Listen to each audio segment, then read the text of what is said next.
स्वागत है दोस्तों। ईपीएस 95 पेंशन को लेकर एक बड़ी खबर है। ईपीएफओ के सदस्य, कर्मचारी और पेंशनधारी लगातार ईपीएस में बढ़ोतरी को लेकर अपडेट जानना चाहते हैं। अब हमारे पास एक नया अपडेट आया है ईपीएस 95 पेंशन में बढ़ोतरी और साथ ही पेंशन कैलकुलेशन को लेकर। अगर आप भी एक ईपीएस एम्प्लॉई है तो वीडियो आपके लिए बेहद ही इम्पोर्टेंट होने वाला है। इसको पूरा एक बार जरूर देखिएगा। ईपीएफ पेंशन को लेकर एक अलर्ट है जिसमें 15 वर्ष की सर्विस के बाद आप 58 उम्र में कितना पेंशन आपको मिलेगा, इसको आप खुद से भी चेक कर सकते हैं। वीडियो में कंप्लीट प्रोसीजर हम बताएंगे, वीडियो को अंत तक जरूर देख लीजिएगा। तो कर्मचारी भविष्य निधि संगठन यानी कि ईपीएफओ भारत में संगठित क्षेत्र के कर्मचारियों के लिए एक महत्वपूर्ण सामाजिक सुरक्षा योजना है।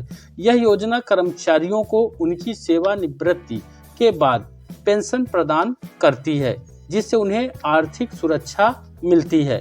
ईपीएफओ पेंशन योजना, जिसे कर्मचारी पेंशन योजना यानी कि ईपीएस के नाम से भी जाना जाता है, कर्मचारियों और नियोक्ताओं दोनों के योगदान पर आधारित होती है।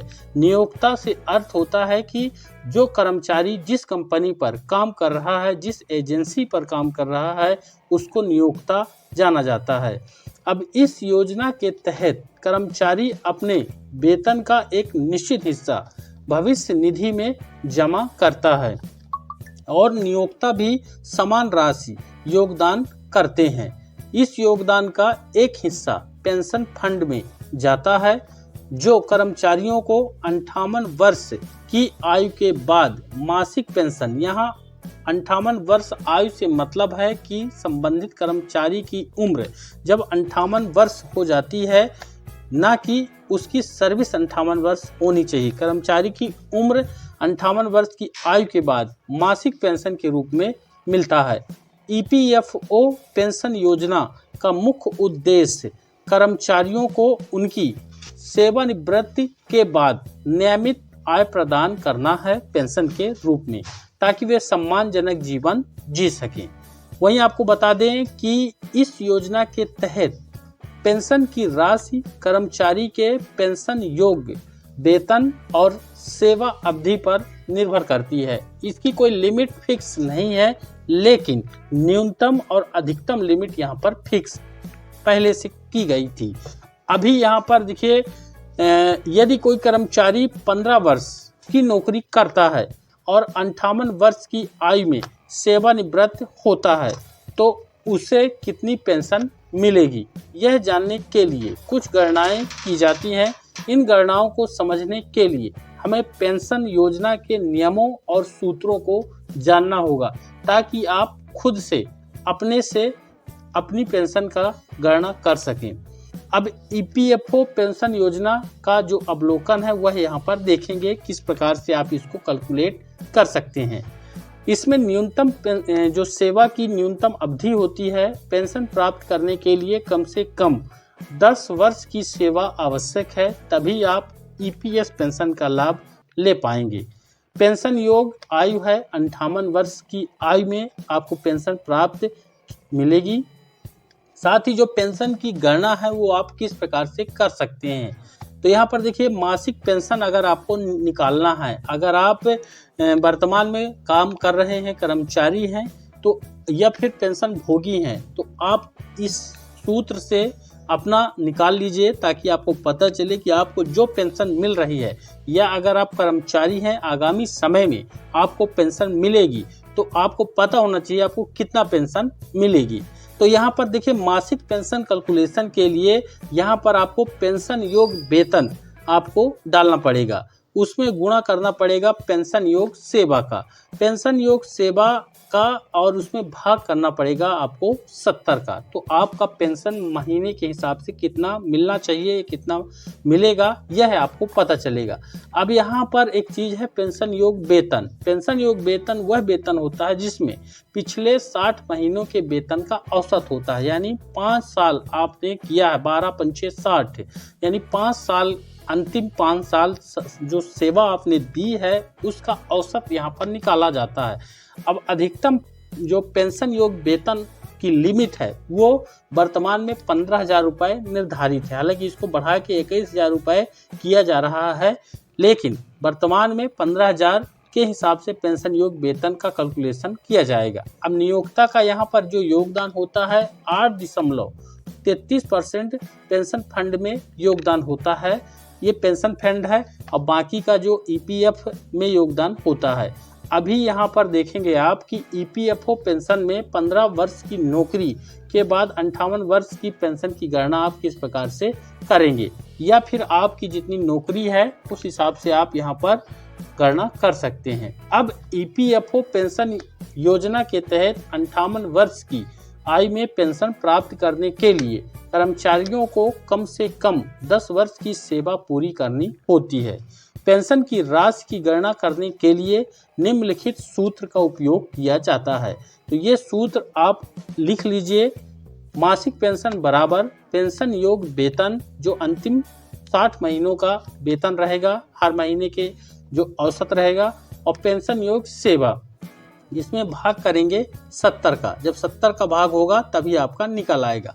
अब यहाँ पेंशन योग वेतन का मतलब है कर्मचारी के पिछले 60 महीनों के वेतन का औसत, और पेंशन योग सेवा का मतलब है कर्मचारी द्वारा कुल सेवा अवधि कितनी की गई है संबंधित कंपनी पर।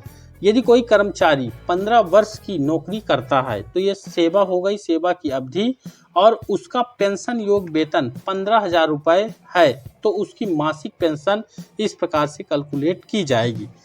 यहाँ पर मासिक पेंशन के रूप में 15,000 यहाँ पर डालेंगे और यहाँ पर 15 साल सेवा की अवधि डालेंगे। आपकी जितनी है उतना डाल लीजिए, उसमें 70 का भाग करेंगे 3214.29 यानी 3215 रुपये आपकी पेंशन यहाँ पर बनेगी, 3,215 रुपये हर महीने के हिसाब से।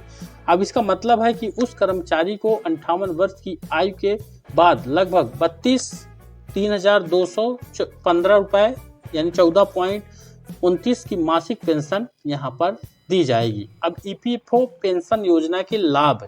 ईपीएफओ पेंशन योजना के कई लाभ हैं जो इसे कर्मचारियों के लिए एक महत्वपूर्ण योजना बनाते हैं। इसमें नियमित आय, यह योजना कर्मचारियों को उनकी सेवानिवृत्ति के बाद नियमित मासिक आय प्रदान करती है। आर्थिक सुरक्षा के रूप में यह योजना सेवानिवृत्ति के बाद आर्थिक सुरक्षा प्रदान करती है जिससे कर्मचारी सम्मानजनक जीवन जी सके।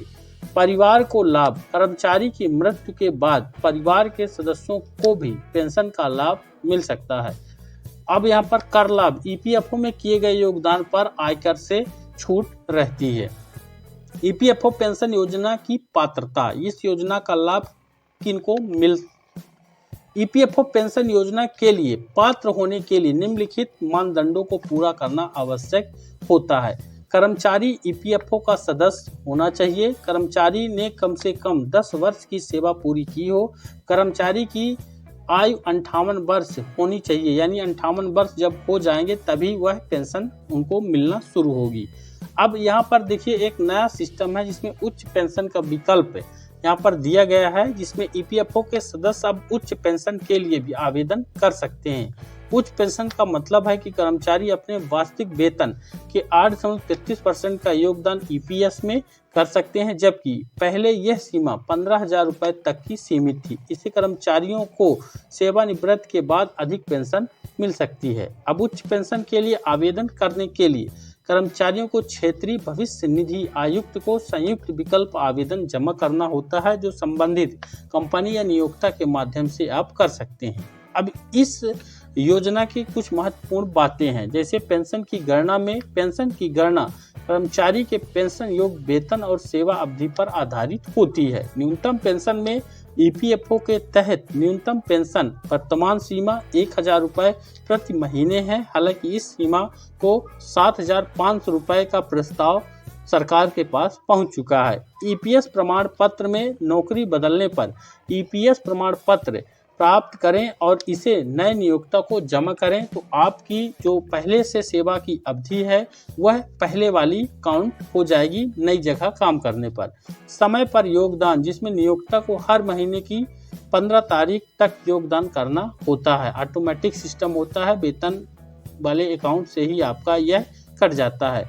अब इस टोटल वीडियो का जो जानकारी है उसका निष्कर्ष में ईपीएफओ पेंशन योजना भारत में संगठित क्षेत्र के कर्मचारियों के लिए एक महत्वपूर्ण सामाजिक सुरक्षा योजना है।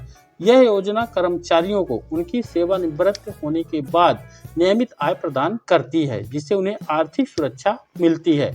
15 वर्ष की नौकरी के बाद 58 वर्ष की आयु में पेंशन की गणना कैसे की जाती है, यह हमने इस वीडियो में आपको विस्तार से दिखाया। वहीं इसके अलावा हमें योजना के लाभ, पात्रता के मानदंड और उच्च पेंशन विकल्प के बारे में भी जानकारी आपको दी। ईपीएफओ पेंशन योजना कर्मचारी के भविष्य को सुरक्षित करने में महत्वपूर्ण भूमिका निभाती है। इसके बारे में हम अधिक जानकारी आपको हर एक वीडियो पर देने की पूरी कोशिश करते हैं। मुझे उम्मीद है ये वीडियो सभी के लिए बेहद इम्पोर्टेंट है। वीडियो को ज़्यादा से ज़्यादा लाइक करके शेयर जरूर करें। चैनल पर नए हैं तो सब्सक्राइब कर लें। मिलते हैं अगले वीडियो पर नए अपडेट के साथ। धन्यवाद।